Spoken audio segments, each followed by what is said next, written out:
Now, although many in this room probably don't need a reminder, the final session of the day will reinforce why it is so important to have these conversations now. To kick us off, I am very excited about our next two speakers.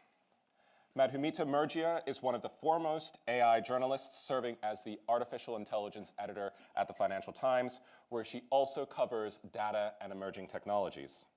Madhu also co-hosts the podcast Tectonic. She'll be joined for a fireside conversation by Nick Clegg, the president for global affairs at Meta.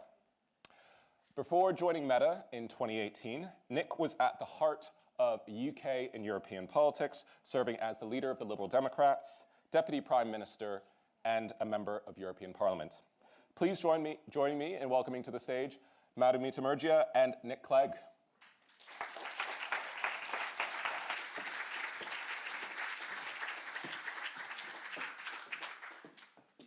We've lots of chairs to choose from. Should we sit here? Shall I sit here? Yep. Thank you so much for joining. Nick, you need no introduction, and I want to jump straight into asking you lots of questions. I thought we would start... Do you want some? Yes, please. Talking about Meta for a little bit, but then we'd really love, I think everyone here would love to get your views on coming back. Thank you very much. Mm-hmm. Bridging these two worlds of UK government and tech companies, and talking a little bit about what we can expect and what you think is going to come out of the summit that we're all here talking about this week. Shall we start with Meta? What role does Meta play in this kind of current AI ecosystem, philosophically, or sort of how have you approached this kind of AI revolution, and how is that shaping the products that you're putting out at the moment? Yeah, so, I mean, as everybody knows here,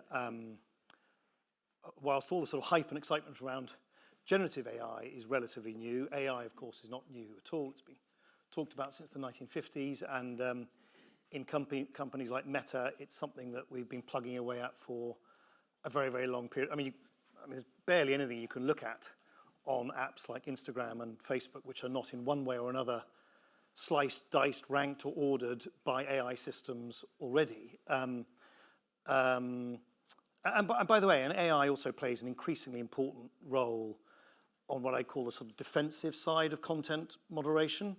So if you look at, for instance, the prevalence of hate speech on Facebook, recent declines of the amount of hate speech as a percentage of total content on Facebook is now down to about 0.02, actually slightly even less. And that's down by about 50-60% over the last 18-24 months for one reason only, because of AI. So AI is certainly not new to a company like Meta. Meta, a bit similarly to Google, I think, maybe even more so in Google's case, but both those private sector companies have also been peculiarly or interestingly accomplished research organizations when it comes to AI. We both have sort of world-beating research teams which have been doing really kind of very, very advanced, almost actually divorced from the kind of day-to-day product and commercial work, research. And that's one of the reasons why you have this strong culture in a company like Meta in favor of open innovation, open sourcing, because that flows directly from that research culture. Over the last 10 years, we have open sourced over 1,000 AI databases and AI models. So it very much went with the grain with that to, for our decision earlier in the year, somewhat differently to much of the rest of the industry, to open source our large language model, Llama 2. So I think AI is really, it's really part of the fabric of everything that a company like Meta does. You've got this very strong quasi-academic research base, which branches out into medicine, into language translation, into all sorts of different domains. And I think you'll also see that reflected going forward in what Meta will do with these new, increasingly versatile generative AI capabilities. How do you think, for example, just how Llama 2 might impact the things that you're putting out or that you hope people will build? Well, so I was going to say, so I think in some other instances, there's been a push, totally understandable by the way, to use this generative AI technology to create a almost sort of single interface, a single bot, a sort of single all singing, dancing thing that can paint for you, can write a bride's speech, your son's history essay, or whatever, all in one. Whereas I think what you'll tend to see in the way that we deploy AI currently, but also AI, generative AI going forward, is a somewhat more sort of disaggregated, decentralized approach. So you'll see Llama 2 and that sort of foundational generative AI technology being used from everything from new tools for advertisers to be able to create creative content of their own more quickly, through to better ranking and sorting on existing social media apps, through to this kind of area where we're starting to sort of tiptoe into, of having sort of photorealistic bots who you can communicate with. I think you'll see it increasingly integrated into our messaging apps. I think within the next few months, years, many of us will book our holidays, do our shopping, do a whole bunch of kind of commercial and retail stuff through messaging apps, communicating with chatbots that are designed for one particular retailer or one company. So I think you're going to see a somewhat almost sort of dispersed application across lots of different surfaces and for lots of different purposes, all driven by that underlying foundational technology. And you touched on, some others kind of using this as a single product which they can sell, and also on the fact that yours is open sourced, which means others can use it, others can adapt it outside of your organization to build things. It's a contrast, right, to how other AI companies are doing things currently. There's, all of the comparable big tech companies plus the new startups, nobody has really an open source language model except you. Why have you decided to go open source? I think now, in a very lucrative time, you could make a lot of money out of a language model. I think partly for the kind of quasi-cultural reasons I said earlier. It's just something we've been doing for a long period of time.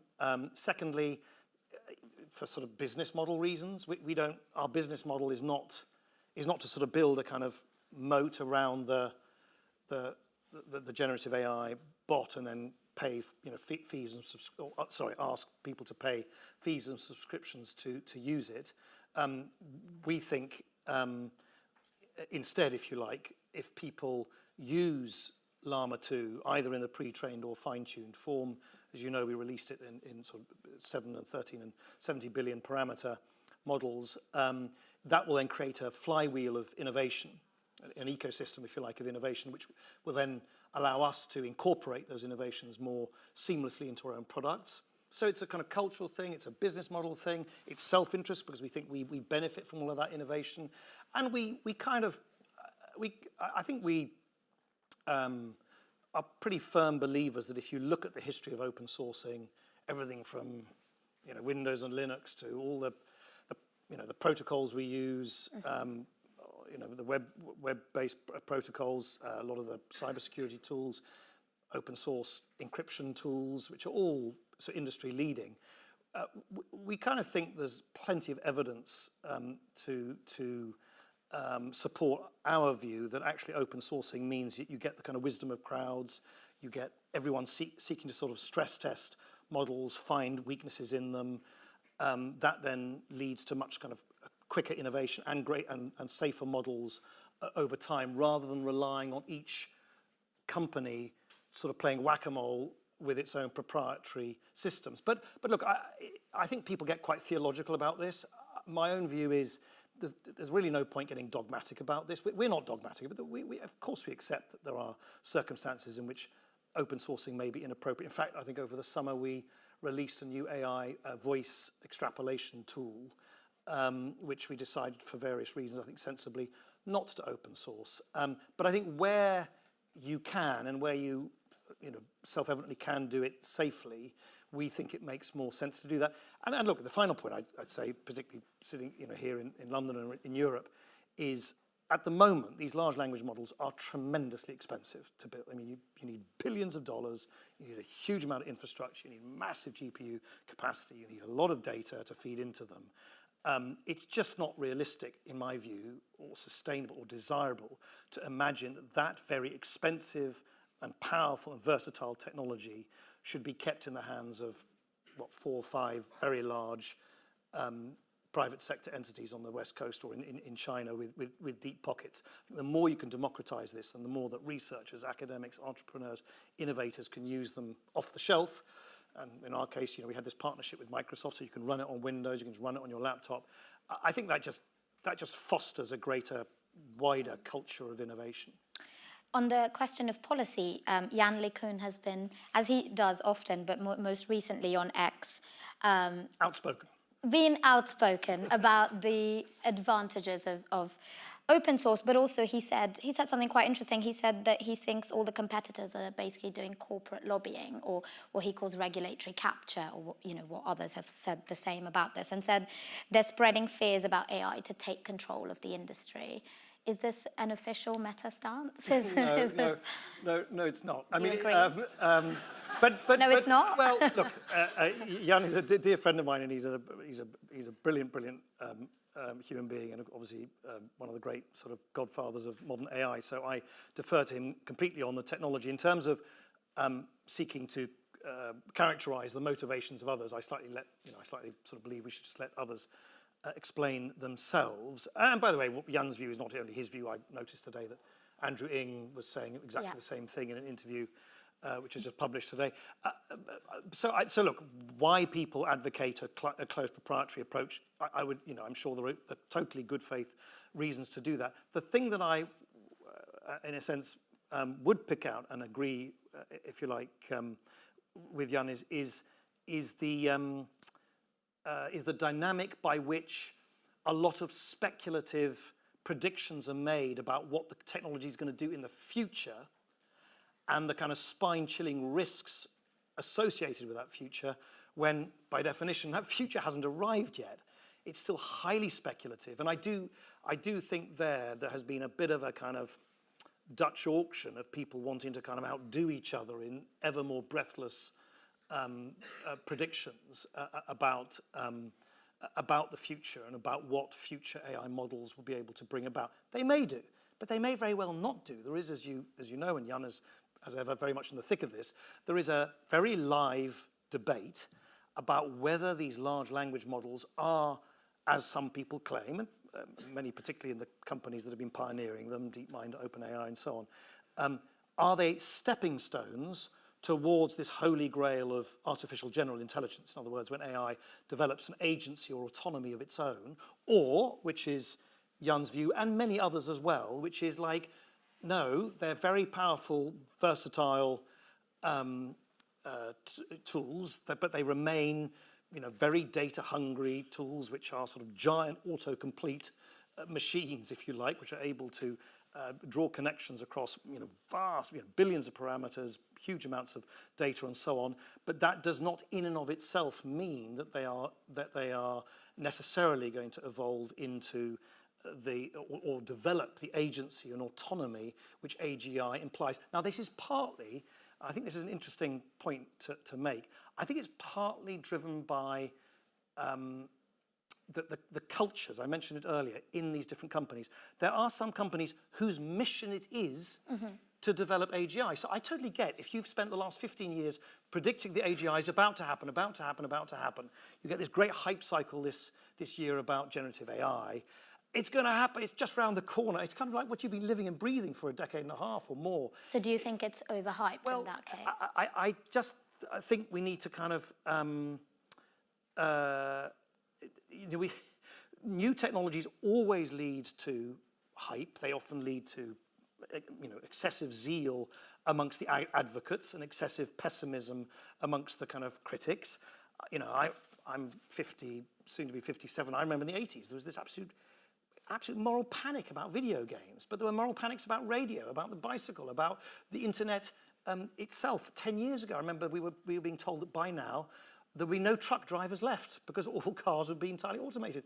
To my knowledge, in the US, there's now a shortage of truck drivers. So I just think these predictions about what's going to happen next, what's going to happen just around the corner, often doesn't quite turn out as those who are most steeped in it believe. And the point I was trying to make was, and in a sense aim off from what I'm saying on this, because it is not actually Meta's mission in life to build AGI.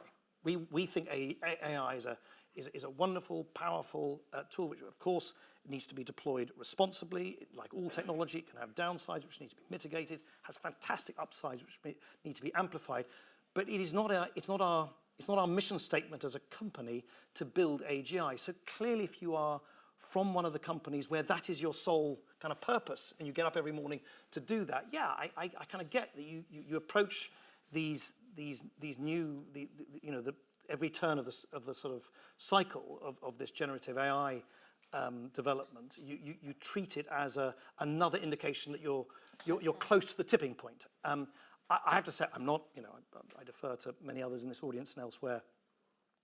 I'm just an ex-politician. What do I know? But I don't personally, having spent a lot of time with folk who work on this day in, day out, I don't personally think that large language models should automatically be described as these stepping stones to that tipping point, particularly when, and I think we'll see this in the UK summit, I think you've seen it yesterday in the executive order published by the US government, everyone's still not actually alighted on a consensus about what the tipping point is. We keep being told there is going to be this moment where it's all going to go from opportunity to danger and everything's going to flash red. There's no agreement at all on where and how you measure where that tipping point is and how you define and measure it. So, I mean, you've talked about the other moral panics, but we are here today with the UK government having convened an entire event around this panic, right? And I guess, short question, but do you feel that there is no existential, or that's not the biggest risk we should be discussing at this event here? So, three things. Firstly, of course I understand that, particularly if you look at the mood swings that have happened in response to technology, not least social media and information technology, over the last decade and a half, everyone, both in industry and amongst regulators and governments, want to avoid this, the kind of sudden eruption of the technology, and then we spend 10, 15 years still debating. In fact, I think the online harms bill has only just received royal assent in this country, what the guardrails should be. So I think it's a totally positive thing that everyone's saying, no, let's have the debate about guardrails at the same time as the technology evolves as well. But there is a real danger you end up almost with the reverse failing, which is that you put the cart before the horse, that you develop ever more sort of hand-wavy new institutions and restrictions and limitations and government, powers to intrude in this and limit that and surveil that before the technologies even emerged.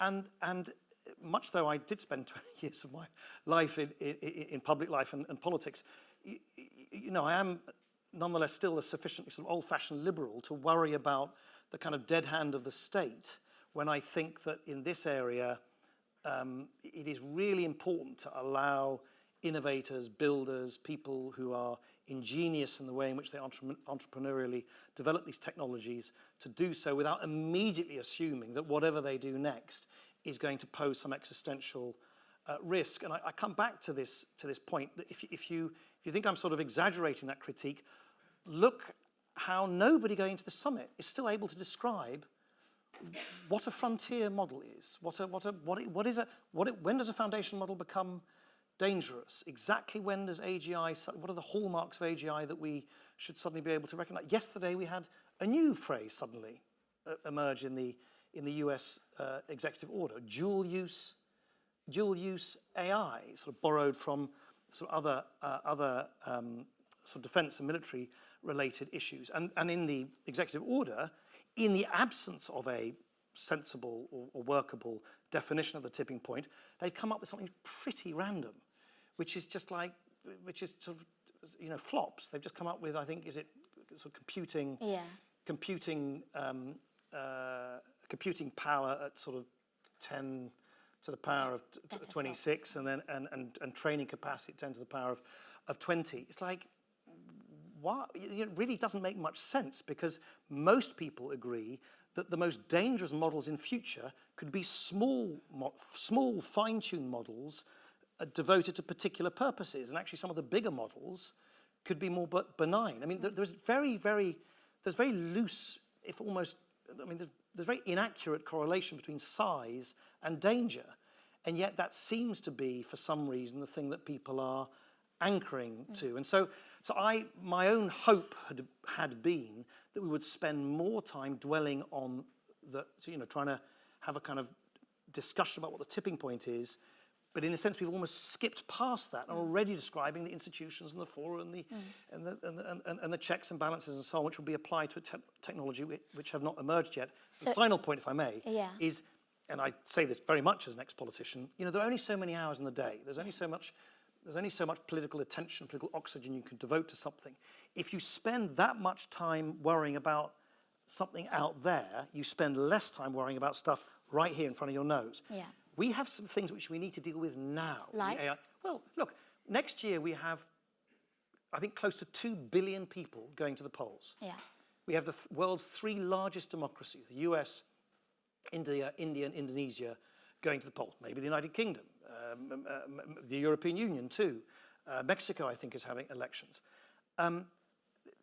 In an ideal world, we would use events like this that is taking place in the UK to really, really kind of stress test how the different platforms and the different AI players could come up with operational, interoperable standards on how to detect and perhaps visibly or invisibly watermark in a collaborative way content, not least election-related content, that moves from one platform to the other.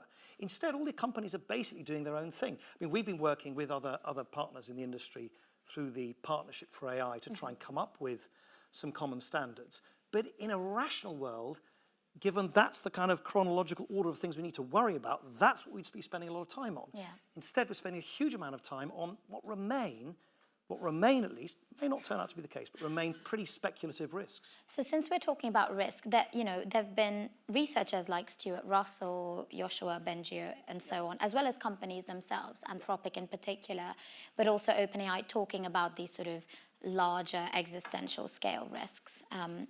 And recently there was a paper, I think, from an MIT Media Lab that was looking at Llama 2 in particular and showed that you could recreate the influenza virus from 1918 or something using this model. So there are risks, security risks today, I guess. And I'm just wondering, has Meta looked at those? Have you been internally trying to assess those?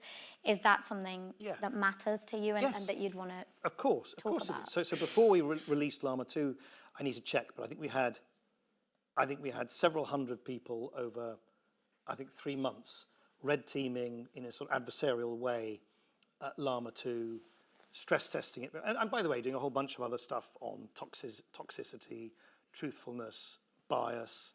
And if anyone's interested, look at the, 75-page research paper we issued at the time that we released Llama 2. My view is it remains one of the most advanced sort of exercises in transparency about describing how we assembled the model, how we stress tested it, how we got in external expertise to do so, how we then, along with others, also submitted Llama 2, I think it was the 13 billion parameter model, the fine-tuned model, to DEF CON in Las Vegas, where I think there were 2,500 hackers doing their best to kind of stress test different aspects of it.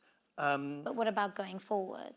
Well, no, we would continue to do exactly that. And it's precisely the kind of thing where I would hope there would be ever more mature standards on red teaming, on stress testing, on bias, on all the aspects that you want, on all the transparency you need about how the models are assembled. And for the reasons I won't repeat that I said earlier, I think on the whole, experience has shown over the last 20 years or so that open source models end up being safer because they're just stress tested in many more multiple ways. And also, look, I don't want to suggest this is the right response to the MIT study, but I certainly know that in some other instances, people will say, but you can use ChatGPT to do this or Llama 2 to do that.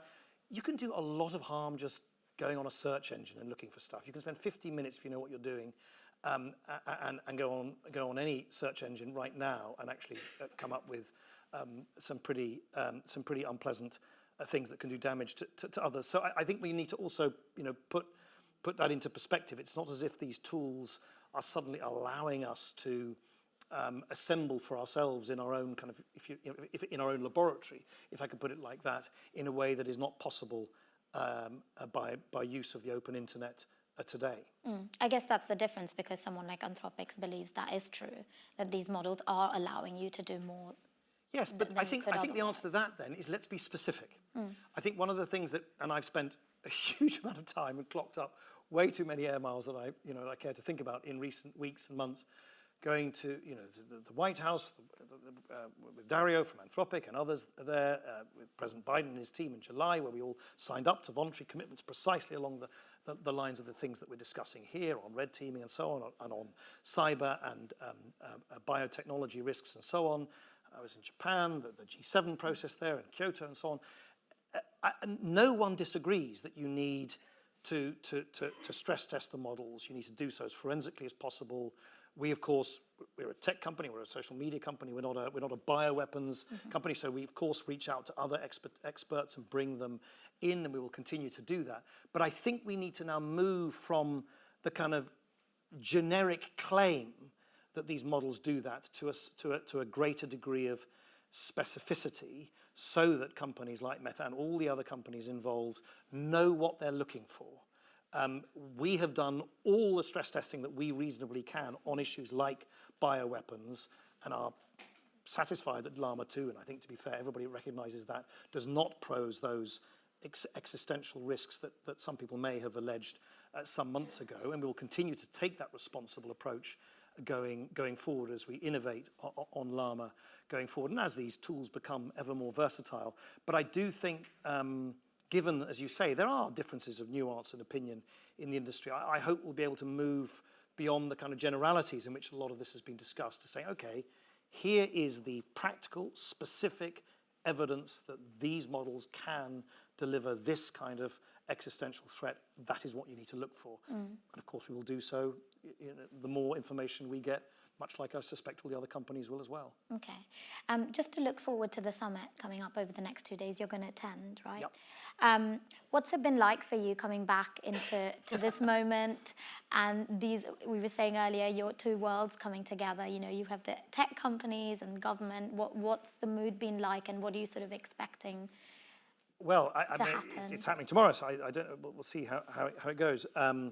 It's a bit of I've somewhat sort of segregated my political life to my post-political life, so yeah, it's slightly odd to see them collide and mix like this. But look, the only thing I suppose that I feel I can speak with some authority about is, governments have a solemn and profound responsibility. It's the greatest responsibility of all governments have, to keep their populations safe and to identify and mitigate risks. So it's, of course, natural and right that governments do that. Governments also, though, have sometimes a tendency to overreact when new technologies come about, to assume the very worst about them. I mean, I remember, this is now, 13 years ago, when I just became Deputy Prime Minister, I was told that, and actually this debate is still rumbling on in this country, that, encryption was the very, very worst thing for, it had to basically be stopped. And there were genuine attempts in Whitehall to sort of consider legislation to stop encryption. Yeah, that's and yet encryption is one, but encryption, I think, has now been safely kind of proven to be one of the greatest tools for privacy and for security, used by billions of people around the world. So I'm also quite perhaps more alert than many others from the kind of tech delegations to, yes, the duty and the legitimate duty of governments to scrutinise these technologies, but also sometimes the tendency to immediately try and control technologies preemptively in a way that sometimes is not the best, means that you don't necessarily get the best out of the technology society-wide in the long run. Do you think that any of the outcomes will have any lasting impact, seeing as we might not, this government might not be around. Yeah, no, will there be, is there any point of anything that comes prognosis out? there, yeah, exactly. Not my area. Look, it's good that everybody's getting together in Bletchley Park from so many different countries, so many different jurisdictions, so many different points of view that we've talked about here. For all the reasons I rehearsed earlier, I think it is, of course, a good thing that everyone's trying to grapple with these things and work out exactly where the tipping point is and so on and so forth. I don't think a 2-day conference in and of itself can ever just generate all the solutions. This has got to be part of a process. So it matters enormously what the next British government is, whether it's from a different party or who else, and indeed how much consistency across all these different international fora can be forged. Because from a private sector point of view, it's pretty confusing at the moment. You have a new UN panel announced last week. We had the G7 code published over the weekend. You have the US executive order. You'll have the UK summit conclusions. You've got the EU ploughing away with a new EU AI Act, which in my view, from what I understand about it, could be way too heavy-handed in the way that it's designed. And all of that doesn't seem to quite fit together. So I think these convenings in Bletchley Park can at least serve the purpose of making everybody aware of what's going on in different jurisdictions and try and have people kind of moving, corralled in a similar direction. Otherwise it's just going to become so fragmented. And look, this is all in the context, of course, of a much wider discussion, which we could have, we could spend hours on, which is the wider danger of what is often called the splinter net. I mean, there is a real trend towards increasing fragmentation of the way in which the internet operates already. And I think it'd be a great pity if that were to be embedded within the early governance of generative AI at the outset. And from your perspective, from the private sector, do you think there's going to be, that could lead to some paralysis as well around, like, what should we do here, and kind of lead you to self-regulate? Well, no, I don't think it's going to be paralysis, because there's such a political incentive to say, no, look, we've got the answer, no, we've got the answer. Everyone's sort of popping up and saying, no, we got the answer, and there's a slight sort of, clearly a bit of a sort of political competition. Everyone says, oh, no, we're not competing with each other. Of course they are. They're all the European Union wants to be the first to legislate, and the White House has rushed out its executive order before the Bletchley Park summit. All this kind of stuff, which is somewhat familiar to people who follow politics, and it's not necessarily unhealthy, but it will be counterproductive if things pull up in too many opposite directions. And my own view, and sorry, I know I'm a bit sort of like a stuck record on this, is part of the problem is there is still no consensus between the UK, the EU, India, the US, all the major jurisdictional and powers, China coming along and China tomorrow, on what is a frontier model, when is a foundation model dangerous. If it's not these flops, which are clearly not an appropriate kind of trigger point, what is the way to try and identify agency and autonomy which could pose real dangers? I just sort of, it's the sort of almost semantic foundations, excuse the pun, just I feel haven't really quite been put in place yet. Okay. Well, do you have final thoughts going into the next 2 days? What people should be looking out for? What we covering it should be paying attention to? Well, I would like to think that you will put pressure on the decision makers not to forget the here and now. I really do. I wish it were otherwise. I wish we could all walk and chew gum at the same time and talk about far-off risk and more proximate challenges. The world doesn't work like that. There is a bit of a trade-off, and I do think there are issues around transparency, around detectability, provenance, watermarking, around elections, around misinformation, and so on, which needs a all of industry response. It can't just be in the hands of one platform doing this, another platform doing that. We've learned that in the kind of pre-Gen AI period over the last decade and a half anyway. And I think it would be good to put pressure on the decision makers to yes, of course, it's always very glamorous to talk about the far off distant stuff, and the newspapers love running pictures of scary robots with glaring red eyes and saying they're going to take over tomorrow and so on and so forth. But actually there's a lot of homework that needs to be done on more proximate challenges, which I worry may play second fiddle to some of those more speculative risks. And I think the more you can push decision makers on that, the better. Great. Well, thank you so much for joining us. I think I've run over time. Thank you all for being here. Thank you.